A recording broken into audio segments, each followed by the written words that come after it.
Պարոն Ղուկասյան, նմանատիպ ավականուն նիստեր ամենայն դեպս մենք այստեղ գտնվող լրագրողներս երբեք չենք տեսել, միաձայն ընդունվելով բոլոր հարցերը։ Ինչ է սա նշանակում, բոլորը, չգիտեմ, համակարծիք են որոշեցին։ Դա գիտեք ինչից է գալիս այդպես։ Ես որ երկու ներողություն 99 թվականին դարձա քաղաքապետ, ես ավականին չունեի։ Նախկին քաղաքապետերի բոլորը իրենց հետ էր, բայց բոլորը գալիս էին ու հստակ նորմալ գնում էր մեր աշխատանքը։ Դա հավանական է նրանից է, որ եկեղեցի որ մտնում աղոթք ես անում, ասում ես հայր մեր, չես ասում հայրիմ։ Այսինքն այդ որոշումները ոչ թե ինձ է առնչվում է բոլորին, եւ ԿՊ-ին, եւ ՀՀՇ-ին, եւ կոմունիստներին, եւ դաշնակներին, եւ մյուսներին, եւ քաղաքի ժողովրդին։ Եթե ամբողջ քաղաքին է առնչվում, ով պիտի դեմ քվարկի, ով պիտի ժողովրդին դեմ գնա, ով ժողովրդին դեմ կգնա, դուք եք կցուցադրեք, մենք էլ կասենք, որ տեսեք, այս մարդիկ քաղաքի զարգացմանը դեմ են։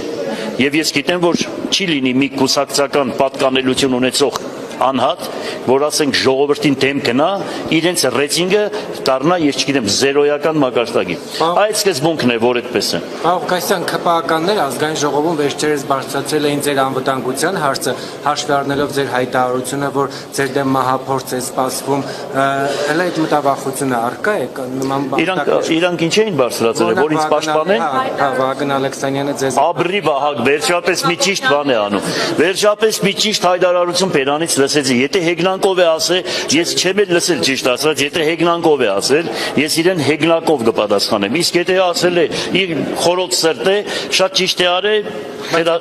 լավ է արել։ Դեռ առկա է, հա, կարծում եք։ Մինչև 2007 թվականի մահափորձ կատարողների գործը չբացահայտվի, 4 հոգի մահացած հզոր տղեկի գործը չբացահայտվի, իմ նկատմամբ եւ փոխքաղաքապետի նկատմամբ այդ մարտահրավերությունը չբացահայտվի, միանշանակ վտանգը կողքդ կանգնած է հիմա, քո կողքն է կանգնած։ Իրանք մեզ լսում են։